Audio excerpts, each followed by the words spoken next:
这是一个屠魔勇士终成恶魔的故事。在哈兰这座遍地都是丧尸的城市，幸存下来的平民为了活着，只能选择在这人间炼狱，苦苦寻找生存物资和解毒剂。他们白天不仅需要应对末世下的丧尸和极端势力，夜晚还需要警惕比丧尸更为可怕的夜魔。但仅仅一墙之隔的城外，却是万家灯火通明。这些在繁华城市里不明真相的人，根本不知道在他们旁边的哈兰市，每时每刻都在经历着生离死别。而这款游戏就像它的名字一样，最后留下的只有绝望与黑暗。那么今天狂魔就来给大家讲述这款只有玩到最后才能明白其含义的神作《消逝的光芒》。故事发生在一个虚构的城市哈兰，这座城市在短短2个月的时间内便惨遭丧尸病毒的肆虐，当地国防部门无奈之下只能建立高墙，意图隔绝病毒。军方甚至想要投放核弹将病毒彻底根除，而极端救援组织 GRE 则在不停为哈兰市的幸存者投放生存物资以及抑制病毒的药剂。为了找到解决病毒的方法， GRE 派遣了最强特工凯尔·克兰前往哈兰市。克兰此行的目的便是在哈兰市内寻找一名叫苏莱曼的高层，因为苏莱曼窃取了一份机密文件，文件详细描述了治疗丧尸病毒的药物合成方法，但这个合成方法并不完善，一旦贸然使用很可能会是剧毒。为了防止苏莱曼公布文件， GRE 建立起了覆盖全市的通讯干扰，只有无线电才能与外界取得联系。对于最强特工克兰来说，区区一份机密文件而已，想必一定是手到擒来。可当他落地的那一刻，就感受到了人间的险恶。哈兰市的极端势力赖斯邦见空投下来一个超人，于是准备将克兰腿打断带回去。由于出师不利，克兰立马掏枪打伤了一名极端分子，但枪声却很快引来了一群丧尸。就在克兰快要结束特工生涯的时候，2名幸存者冒着生命危险救下了怀疑人生的克兰，但中途幸存者阿米尔为了拖延时间，只能选择极限1换1。克兰也因为头部受伤昏迷了过去。当克兰醒来后，发现自己被带到了名为塔楼的地方，这里同时也是幸存者聚集地。他一路跟随指引前去与塔楼的首领布雷肯见面，可布雷肯没见着，却意外结识了有着一腔热血的少年拉辛。从拉辛口中得知，为了救治被丧尸咬中的克兰，塔楼为他使用了能够抑制病毒的解毒剂以及大量的资源。克兰见不做点什么实在过意不去，于是他推开了宛如地狱般的13楼大门，前去救出了一名失踪的幸存者。当他回去找拉辛的时候，之前救他的女人也在这里，救命恩人名叫杰德，杰德同时也是拉辛的姐姐。克兰本想上前道谢，但杰德却说道，如果想报答他的救命之恩，那么就帮他照看好拉辛这个毛头小子。之后克兰跟着拉辛来到了天台，想要能够在哈兰市生存下去，就必须利用跑酷这项技能，以便在复杂的地形应对各种危险。身为最强特工，克兰几分钟就成为了跑酷大师，拉辛也不由得惊叹不已。可在训练期间，克兰因为之前被丧尸咬中，从而引发了第一次癫痫。为了延缓变异的过程，拉辛建议克兰前去寻求泽雷博士的帮助。当克兰推开塔楼大门的一瞬间，扑面而来的便是哈兰市的末世氛围。靠着大成的跑酷技巧，他很快就到达了位于塔楼附近的安全区，并见到了泽雷博士。心地善良的博士一直没有忘记拯救那些无辜的市民。他与同样被困在林区的卡姆登博士从未停止过研制疫苗的实验。林区也是病毒最早爆发的地方，而克兰所处的地方则是贫民窟。随后泽雷博士给克兰注射了为数不多的解毒剂，暂时延缓了病毒发作的时间。之后克兰帮助其塔楼完成各种任务，也从中了解了在哈兰市晚上不能出门的生存之道，并且顺利见到了塔楼的首领布雷肯。此时他们正对物资的紧缺焦头烂额，因为哈兰市的生存物资和解毒剂大多数都是依靠 GRE 的空投获取，但塔楼却无法与赖斯邦抗衡，只能眼睁睁看着赖斯邦占据大量资源。而克兰也没有忘记自己的任务，由于目标苏莱曼早就隐姓埋名，并且暗中掌控了哈兰市的2大势力之一，而克兰在见过塔楼首领布雷肯后，立马看出了他并不是目标苏莱曼，那么苏莱曼极有可能就是赖斯邦的极端首领赖斯。路见不平一声吼，克兰当仁不让的接下了寻找空投的任务。另一边，他又暗中与 GRE 取得联系，报告了赖斯邦首领很有可能就是苏莱曼的线索。经过这段时间的学习和摸索，克兰早已练就了纵横天下的武艺，没有任何一只丧尸能在他手里走过3招。临近傍晚， GRE 空投了解毒剂，克兰一路横着走到了空投降落点，并在里面发现了数箱解毒剂，但 GRE 却完全不顾那些需要解毒剂的幸存者，他们命令克兰将解毒剂全部烧毁，这样就能迫使塔楼派遣克兰去跟赖斯邦交易解毒剂， GRE 也就能确认赖斯是否是苏莱曼。由于是初来乍到，克兰并不知道解毒剂的重要性，只是偷偷的留了一瓶后便将所有的解毒剂销毁，但他此时却不知道这个举动将会酿成多大的悲剧。与此同时，一阵令人毛骨悚然的嘶吼在陷入黑暗的哈兰市中开始回荡，这便是位于哈兰市食物链顶端的存在夜魔。然而此时的夜魔想逃已经来不及了。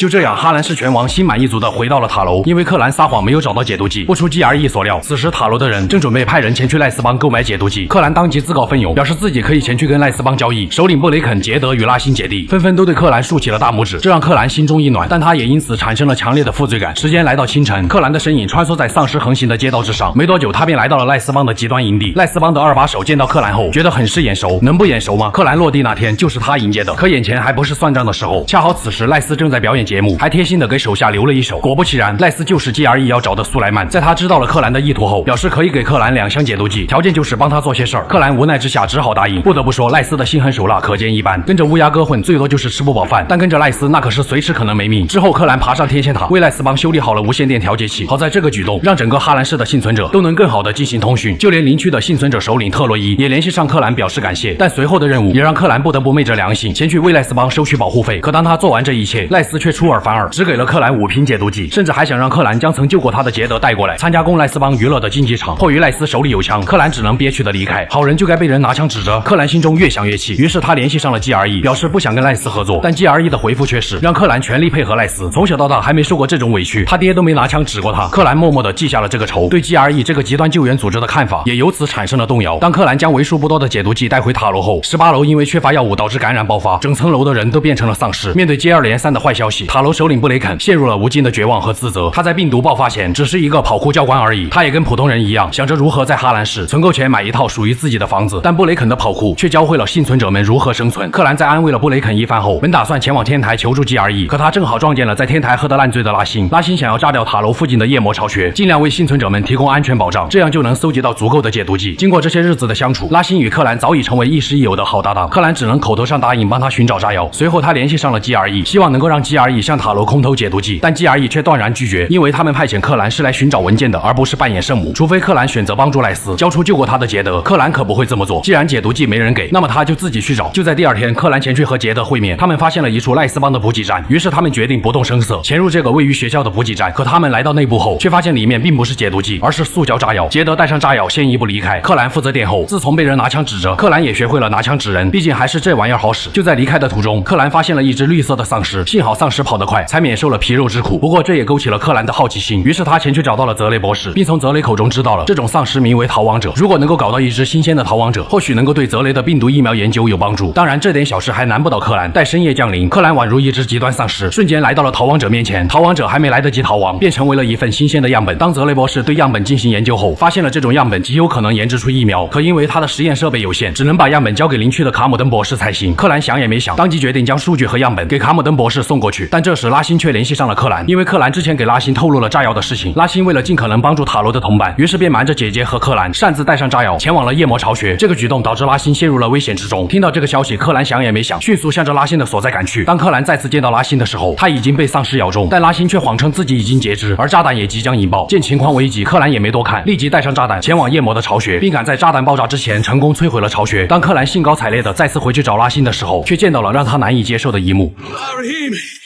You should have seen it. Oh, God. The whole damn building came down. Stop! It's me! It's Christ! Stop!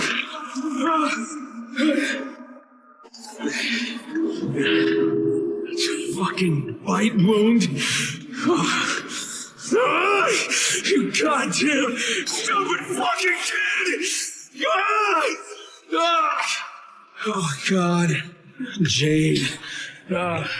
或许一开始拉辛并不待见克兰，但克兰却真的挺喜欢这个想为大家做点什么的混小子。怀着深深的悔恨与愧疚，克兰回到塔楼，对布雷肯讲述了事情的经过。可恰好杰德却听到了这件事，杰德难以接受弟弟拉辛死去的消息，于是选择暂时逃避现实。然而一波未平，一波又起。赖斯邦为了报复塔楼抢炸药的事情，于是前来绑架了泽雷博士。一边是好友刚刚死去的痛苦，一边是心系无辜市民的泽雷博士遭受无妄之灾。此时克兰心中的愤怒达到了顶点，他径直杀向了赖斯的基地。一路上无论是丧尸还是赖斯的手下，都只能在克兰毫不留情的攻击下感受1袋米扛几楼的痛苦。随着大门被踹开，克兰终于找到了泽雷博士。泽雷博士就算在自身难保的情况下，也都还在心系能够拯救市民的研究资料。他早就将资料交给了杰德，让杰德前去邻区寻找另一位博士卡姆登。就在他们准备离开的时候，却没想到这一切都是赖斯为了获取研究资料设下的圈套。于是克兰和泽雷博士被他们带往了竞技场。赖斯在竞技场放出了大量的丧尸围攻克兰，并带着手下一同观看，以满足自己病态的嗜好。面对这种小场面，克兰只是默默地跳上了观众席，悄悄地在赖斯耳边说了一句：“我要打10个。”可能是觉得太尴尬，赖斯果断扔了一把刀下去。当克兰下去查看的时候，一只巨型丧尸冲了出来，可巨型丧尸在克兰的面前也只是拖延时间罢了。在见识到克兰的实力后，赖斯当着他的面向全世界公开了机密文件，并向克兰讲述了关于 GRE 的真相。原来从一开始 ，GRE 想找的机密文件并不是所谓的疫苗合成方法，而是如何将病毒武器化。他们关心的只有利益，并不是拯救无辜的生命。听到这个消息的克兰，愤怒再次达到了顶点。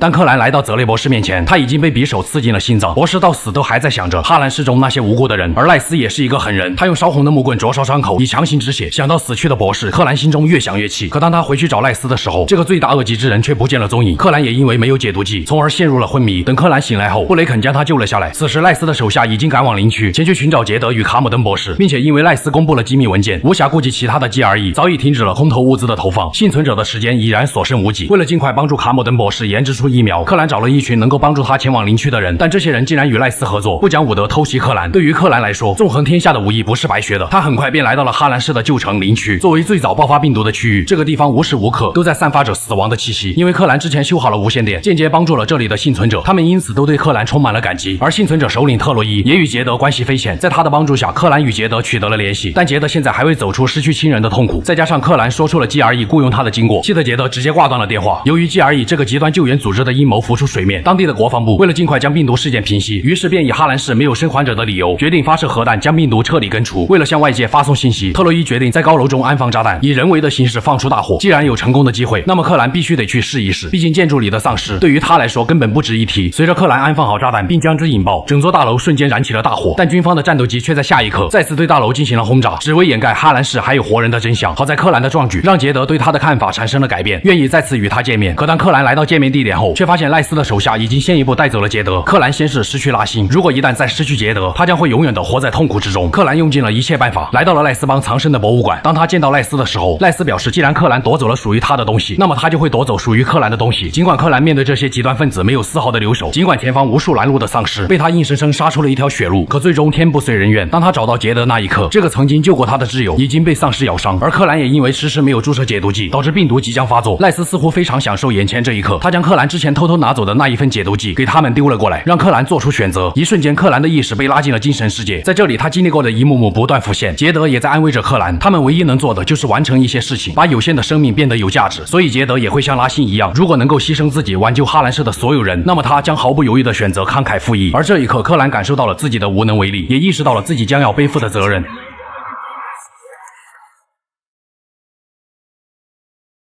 就这样，克兰又一次眼睁睁看着挚友在自己面前变成了丧尸。随着他对挚友的道别，这位曾经的特工在哈兰市亲手扭断了一对姐弟的脖子。那么接下来迎接赖斯的将会是克兰不死不休的追击。尽管赖斯派出了手下的二把手，但对于风系技能全开的克兰来说，这个所谓的二把手也只配被克兰送进地狱。为了贯彻杰德和拉辛姐弟二人的信念，克兰决定不惜一切代价，也要阻止军方向哈兰市投放核弹。他先是在特洛伊那里取得了信号放大器，接下来便是在倾盆大雨的洗礼下，向着只有他自己才能攀上的信号塔不断前进。终于，克兰赶在军方投下核弹的前一刻，向外界公布了哈兰市还有幸存者。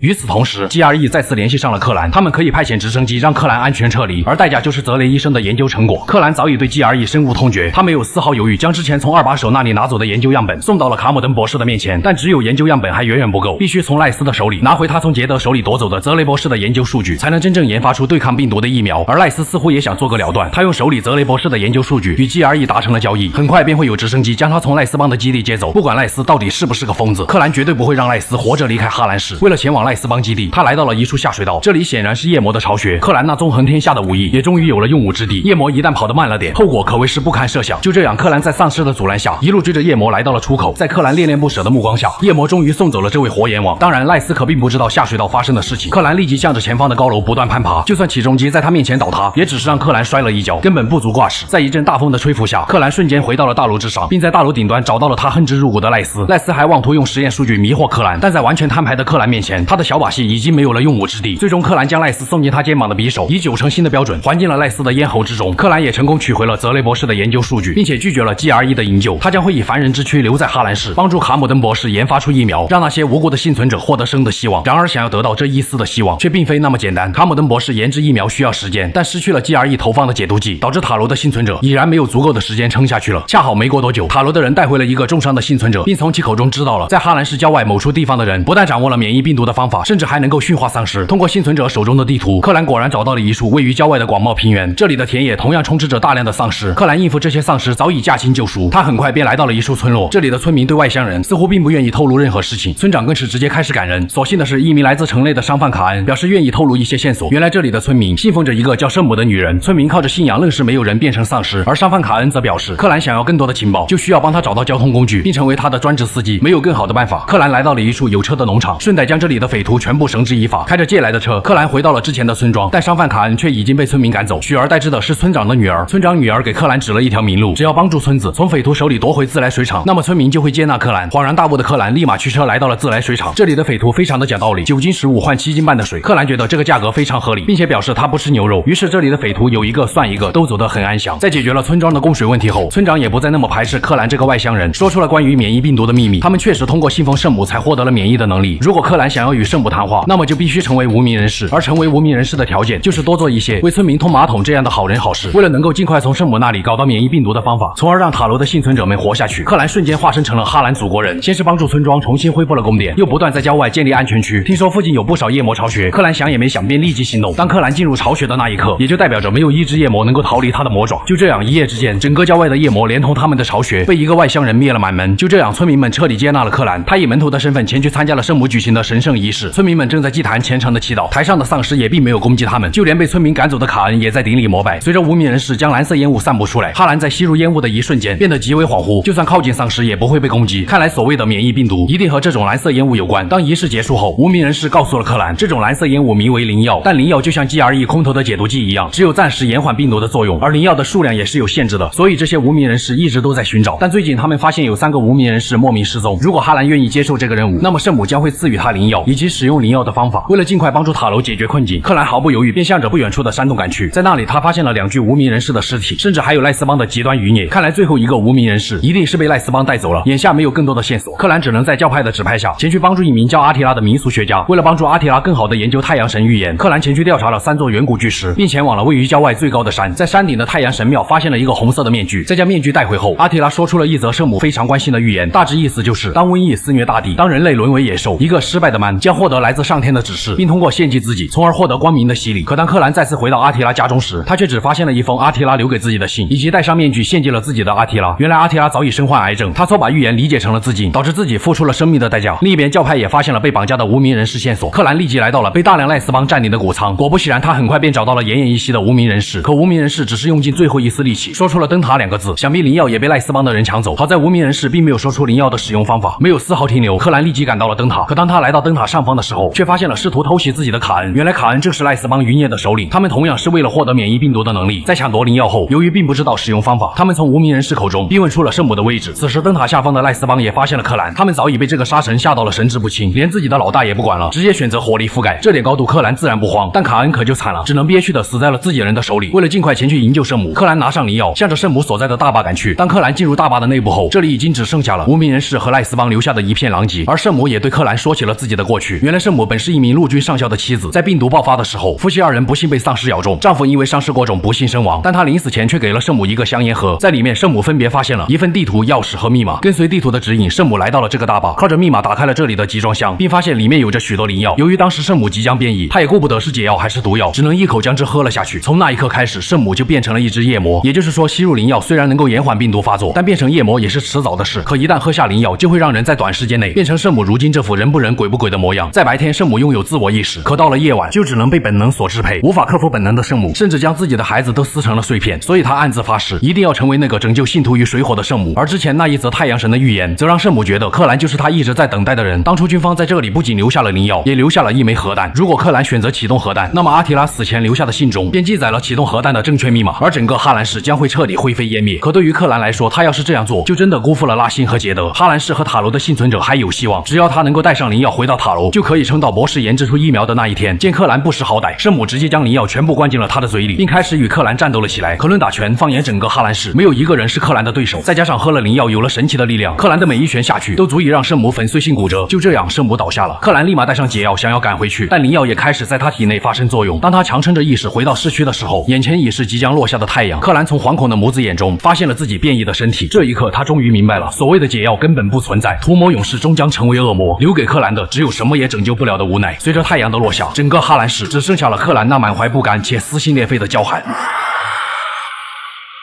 我是修篇狂魔，咱们下期再见。如果说消失的光芒是一款在玩家通关后才能明白其含义的神作，那么在消光2中，当主角第一次看见夜魔的时候，他感受到的就已经不是消失的光芒了，而是消失的太阳。当然，游戏中的极端夜魔让玩家们受到惊吓也属于正常。好在拉万这个非常有个性的女人，则让玩家们幼小的心灵感受到了一丝慰藉，玩家这才得以能够正常体验这款游戏。那么借这个机会，狂魔就来给大家继续讲述这款因审美而被玩家低估的佳作《消失的光芒2：人与人之战》。本作的故事延续了哈兰市无人生还的结局。在病毒事件不久后，极端救援组织 GRE 成功研发出了对抗病毒的疫苗。可 GRE 接下来的举动，仿佛像是对人类发出了灵魂拷问：你是不是很高兴啊？你高兴得太早了。为了达到军事目的 ，GRE 非但没有销毁丧尸病毒，反而是保留了一份病毒样本。很快，新的变种病毒被 GRE 成功的研发了出来。经过他们不懈的努力，实验室顺利的发生了意外。可以利用空气传播的变种病毒，在短时间内泄露到了全世界的千家万户。人类因此遭遇了名为大陷落的黑暗时代。时间来到15年后，只有少数幸存者被分散在世界各地的定居点。由于这些定居点相隔甚远，只有那些被风铃所指引的漫游者才能独自穿越危机四伏的荒野，并向外界传递信息。而主角正是一名叫艾登的最强漫游者。为了寻找自己的妹妹米娅，艾登冒着生命危险，在丧尸横行的末世，独自穿越了2000公里，只为前往一座与世隔绝的城市维勒多。那里有着妹妹米娅最后一次出现的线索。在维勒多城外，艾登与同为漫游者的史派克相遇。史派克为艾登介绍了一个线人，这个线人能够找到艾登恨之入骨的仇人华尔兹。因为在艾登的印象里，极端救援组织 GRE 曾对年幼的艾登和米娅兄妹进行了惨无人道的病毒相关实验。当时负责实验项目的便是华尔兹，而实验室的一场大火则让兄妹二人从此分别。为了通过华尔兹找到米娅，艾登告别史派克，来到了一处充斥着死亡与血腥气的隧道，准备与线人在这里接头。但他中途却遭遇了因克兰不在而重回食物链顶端的夜魔。猝不及防之下，艾登被夜魔一口咬中。好在线人及时赶到，利用紫外线灯驱赶了夜魔。但这时病毒在艾登体内发作，从而引发了他的第一次癫痫。毕竟没有克兰那种身体素质，艾登很快便昏迷了过去。当他再次醒来，线人已经被一伙极端分子打成了重伤。艾登只能上前劝走了这些极端分子。线人见自己已然无法离开这里，于是让艾登拿走了他身上能够开启所有 GRE 相关设施的密钥。只要艾登前往城内的鱼宴餐厅，找到一名叫拉万的女孩，就能在她的帮助下找到妹妹。见极端分子的极端支援就快赶到，线人赶紧让艾登躲在了通风口，他自己则留下来拖延时间。原来这些极端分子的高层正是华尔兹，华尔兹的目的也是为了拿到这把 GRE 的密钥。按线人的话说，一旦被华尔兹得逞，维勒多城的所有人都得见太奶。就这样，在艾登的见证下，谎称自己吞下了密钥的线人被华尔兹强行看了一下，他吃了几碗粉。而艾登也因为癫痫发作被发现，他只能强撑着即将变异的身体，来到了旧维勒多的集市。这里聚集着民风淳朴的幸存者，幸存者们不顾他人危险，只是单纯的想要吊死艾登。关键时刻，一个名叫哈肯的男人用飞刀救下了艾登，甚至还用抑制剂将命悬一线的艾登从鬼门关拉了回来。令人意外的是，这个哈肯竟然是靠着跑酷一路从暴力街区穿越到这里的主角雷托。哈肯告诉艾登，如果想在维勒多城立足，那就必须佩戴类似通行证一样的身体标记器。凭借对城市的了解，哈肯带着艾登开始熟悉这座城市。城市被3大势力所掌控，分别是由集市的一群卧龙凤雏所组成的生存者，也是他们热烈欢迎了远道而来的艾登。另一个派系则是以大多数士兵所构成的治安者，他们虽然会保护民众的安全，但他们高高在上的态度也让集市一方的生存者觉得治安者对集市的保护更像是一种占有。而最后一个势力便是华尔兹所在的极端叛军，他们是由一位上校所掌控。为了帮艾登搞到非常稀缺的身体标记器，二人来到了一所 GRE 的废弃医院。在昏暗的医院内，他们穿过布满丧尸的走廊，以深入医院的内部。好在没有丧尸发现他们的踪迹，二人得以顺利的找到了身体标记器。可就在他们快离开的时候，一只夜魔竟然送了上来。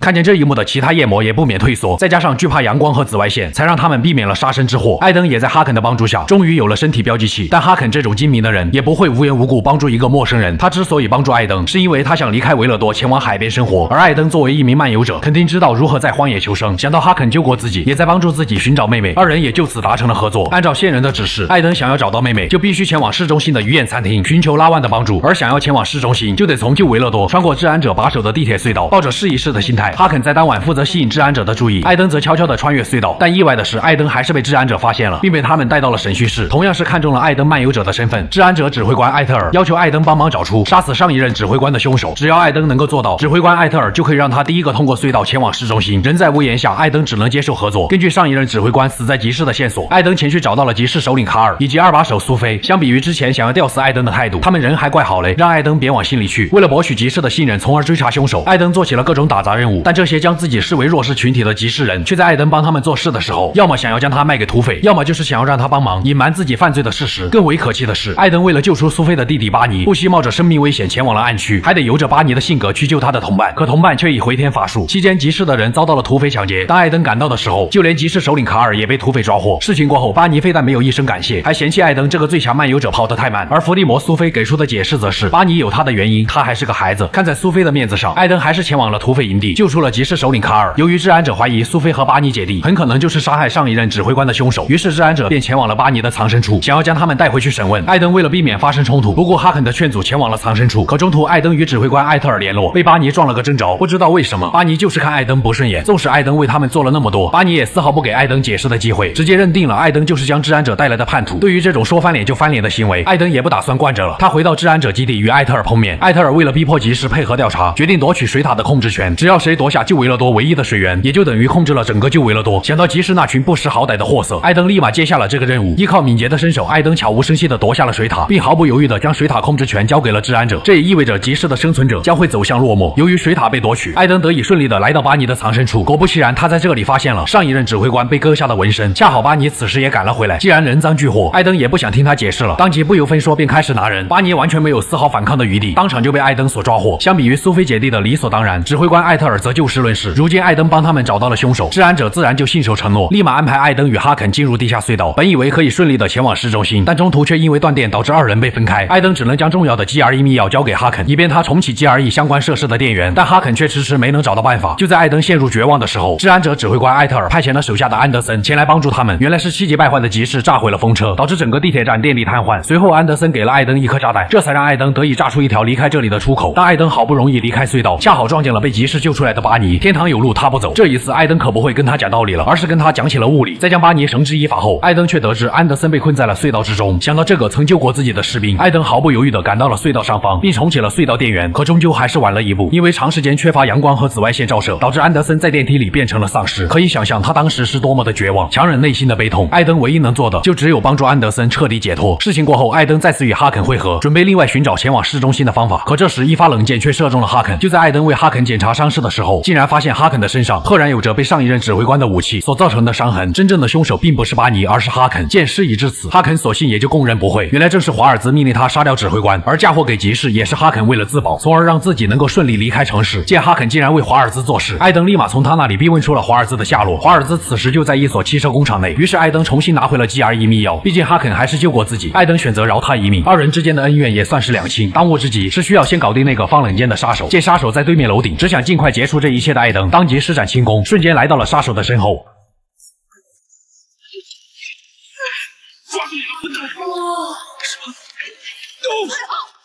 在几百年前就说过爱你，也是要保密的混蛋。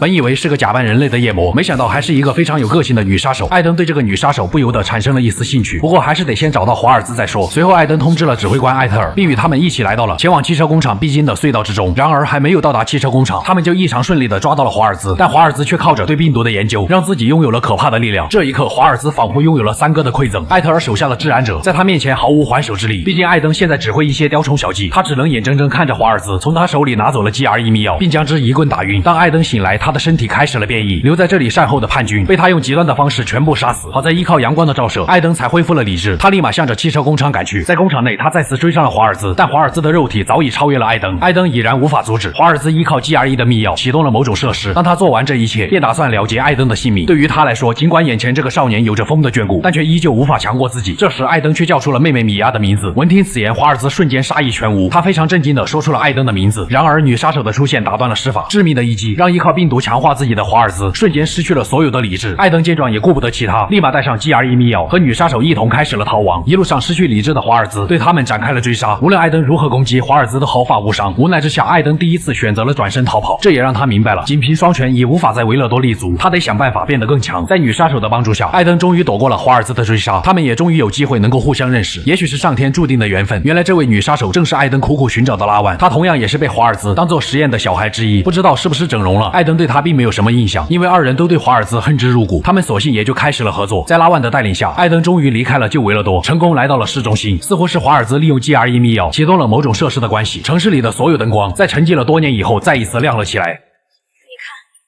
看，艾登，他们又亮起来了，他们又他妈的亮起来了。看见没，艾登？你看见没？这太美了啊！我不敢相信，不，我简直不敢相信啊！之后，拉万将艾登带到了鱼宴餐厅，这里的老板名为弗兰克。弗兰克曾是夜行者的首领，也只有夜行者才能在黑暗中克服人类对于未知的恐惧，从而救下那些需要帮助的幸存者。可因为一次行动的失败，导致许多成员因此丧命。接受不了打击的弗兰克只能每天靠酒精麻痹自己，而单纯的拉万则被夜行者的信条所影响，成为一名合格的夜行者就是他的梦想。为了帮助艾登，拉万想到了一个办法，那就是通过艾登手里 GRE 的密钥访问 GRE 的数据库，从而得知妹妹米娅的下落。但问题是，想要访问数据库，就需要一台终端机才能访问。饶是弗兰克也并不知道终端的具体位置。恰好这时，极端叛军在华尔兹的授意下前来夺取 GRE 的密钥，这一行为成功吸引了治安者首领杰克的注意。杰克带领治安者帮助鱼眼抵御了极端分子的进攻。在见识到了艾登的身手以后，杰克便有了招揽之意。于是杰克想要艾登帮忙启动 VNC 大楼顶层的通讯装置，只要治安者能够掌握通讯，他们就能掌控整座维勒多城。而杰克给予艾登的报酬就是给出一名前 GRE 科学家的踪迹，这样艾登就可以利用这位科学家对 GRE 设施的了解找出终端，从而查出妹妹米娅的线索。在准备登顶 VNC 大楼的期间，艾登结识了甘愿和手下一起冲锋陷阵的罗维中士。这位在上班时不苟言笑的中尉，也会在下班的闲暇之余与拉万和艾登一起来一次真心话大冒险。作为艾登在期间结识的朋友，不得不提一下商人胡安，他掌握着大量的紫外线灯，能够帮助艾登他们更方便的进入 VNC 大楼。毕竟胡安总能与客户成为真正意义上的好朋友。他很有心，对吧，亲爱的？要不要一起？当一切准备就绪，杰克派遣了高达5名治安者陪同艾登前往大楼顶层，但罗维中尉深知此行的危险，于是决定和士兵一起冲锋陷阵。就在他们乘坐电梯前往顶层的时候，罗维中尉为了缓解尴尬，再次开始了死亡颂唱。你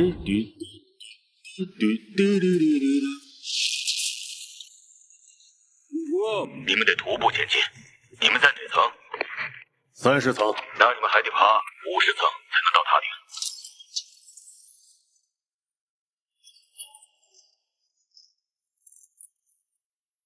外国司机，小心！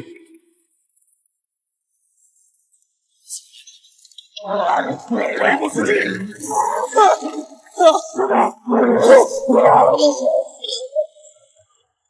转眼间，小队全军覆没，罗维中尉也因为失血过多最终牺牲。强忍心中的悲痛，艾登联系上了拉万，希望拉万能够抽空帮忙问问弗兰克这里该怎么逃出去。在线等很急，当艾登与弗兰克取得联系的时候，才知道原来当初夜行者就是在 VNC 大楼遭到了打击。弗兰克也坚信艾登不可能到达楼顶，看在拉万的面子上，弗兰克还是指引艾登前去找到了夜行者留下的爪钩。依靠爪钩，艾登得以逃出了大楼内部。弗兰克想要劝说艾登就此作罢，他并不觉得艾登能够爬上楼顶，而担心艾登安危的拉万早就已经向着这里赶了过来。不过弗兰克却并不知道，艾登可是拥有轻功的绝世高手。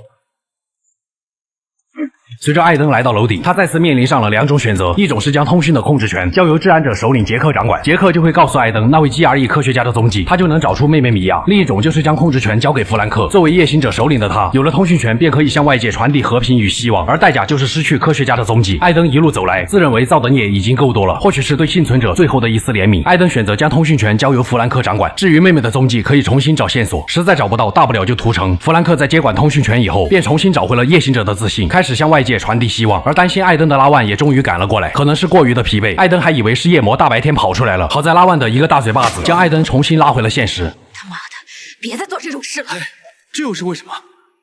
你欠我个情，能够看得出来，拉万对艾登的感情肯定非同一般，但随后扎心的一幕却发生了。艾登前往拉万曾住过的房间，为他拿取新鞋，但却意外发现了一张合照，果然女大18变。不过与他合影的前男友，赫然是曾为华尔兹效力的哈肯。艾登立马回去询问拉万，原来当初哈肯觉得前往 VNC 大楼就是找死，于是他不仅没参加那次行动，还带走了一部分人手。拉万觉得哈肯的行为就是背叛了夜行者，从而导致了夜行者的落寞，这也是拉万誓死追杀哈肯的原因。在天台微醺的二人单纯的度过了一夜。就在第二天，哈肯在一所教堂约见了艾登，他此行的目的是为了拿回 GRE 的密钥。哈肯一开始帮助华尔兹只是为了监视他，但华尔兹却以拉万的性命作为威胁，这才让哈肯不得不为他卖命。面对现在的局势，哈肯必须杀死艾登，只为让自己在华尔兹手里保住性命。经过了上次的教训，艾登明白了一个道理，有些东西靠拳头是解决不了的，得靠成吨的 C4。这一刻，艾登成为了维勒多爆破鬼才。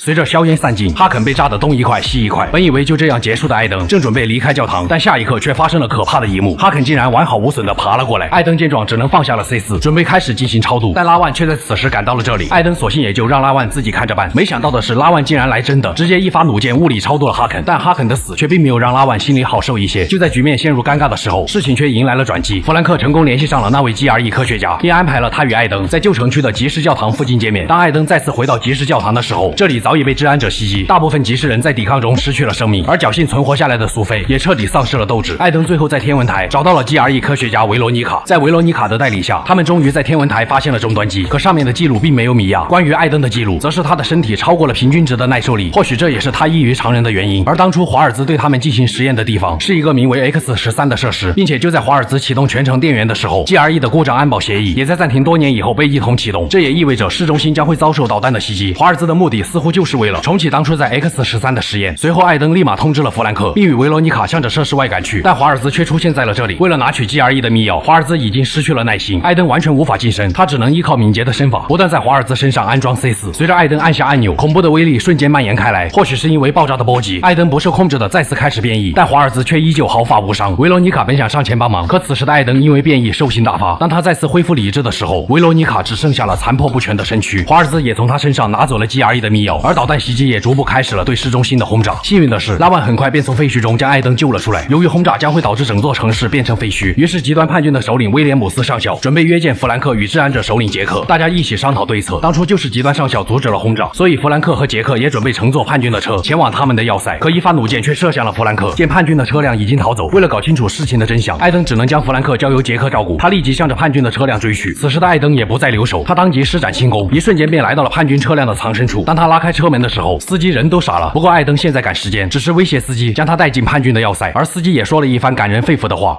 到底发生了什么呀？1分钟前还一片太平，然后就突然干起来了。我不该掺进来，就算威廉姆斯不杀我，马特也得杀我。我死定了，哥们儿！我是说我背叛了叛军，我是不是疯了？把我送进去，你就会没事的。刽子手和马特两人一人捏着我一颗蛋，然后他们还在拔河。很快，在司机的带领下，艾登顺利进入要塞。看在司机挺幽默的份上，艾登赏了他一颗 C4。随后，他一路向着要塞内部杀去。而中途，杰克也告知了艾登，弗兰克还是没能坚持下来。意外的是，极端上校在见到艾登并得知弗兰克被害以后，显得非常意外。他表示自己并没有派人暗杀弗兰克，并且他在11年前阻止了导弹，现在也还在想办法阻止。他根本没有杀弗兰克的理由。看来一定是华尔兹在从中作梗。艾登琢磨了一下，选择相信上校，但治安者首领杰克却不干了，立马对艾登和上校撂下狠话。然而这些都无所谓了，上校立马安排人手将艾登送往华尔兹所在的 X13设施。可在路上，杰克却带领治安者拦住了去路，因为弗兰克这段时间的广播让曾经的夜行者们重新找回了信心。关键时刻，夜行者赶到了这里，并且说出了刺杀弗兰克的正是杰克。杰克早已被复仇蒙蔽了双眼，听到这个消息的治安者们当场剥夺了杰克首领的资格，艾登也得以继续前进。就在他赶到设施的时候，拉万却追了上来，他想要与艾登一起行动，毕竟华尔兹也是他最痛恨的人。艾登拗不过拉万，只能让他与自己一同行动。当他们进入设施内部的时候，才发现了华尔兹的阴谋。原来华尔兹在这里囤积了大量的物资，看来他早就知道重启这里的实验，也就意味着导弹将会把维勒多夷为平地，而这里就如同方舟一样，能够让他依靠这些物资苟活一辈子。中途拉万为了保护艾登不幸受伤，接下来的路只能由艾登独自前行。随着向内部深入，艾登发现这里果然就是当初对他们进行实验的场所，而华尔兹也抱着妹妹米娅出现在了前方。艾登见状立马冲了上去，或许是想做个了断。华尔兹先是安置好了米娅，随后向艾登说出了所有事情的真相。原来华尔兹是米娅的父亲，米娅也不是艾登的妹妹，他们只是很好的玩伴。因为当时米娅感染病毒，只有艾登独特的体质才能帮助华尔兹研制出解药。艾登为了救米娅也是举双手赞成的，但当初丧尸病毒传播实在太快，再加上一把大火，导致实验被中断。华尔兹这些年一直在想办法救米娅，也就是说很可能是药物的作用导致了艾登记忆错乱。但如今导弹轰炸也随着 X13设施重启被一同启动，如果阻止导弹轰炸，那么 X13设施也会关闭，米娅也将随之死去。就这样，一个只想拯救城市的漫游者与一个只想救回女儿的父亲战斗在了一起。吸取了上次的教训，爆破鬼才艾登直接在华尔兹身上安装了更多的 C4， 按下按钮的一瞬间，爆炸威力足以气化周围的一切，但华尔兹仅仅只是被炸成了重伤。艾登此时也控制不了自己的变异了，双方最后还是全靠肉体的强横战斗在了一起，最终艾登还是将华尔兹打败了。此时虚弱的米娅出现在了二人的面前。你已经努力了很多年，可我不想再继续了。救救那些人，艾登！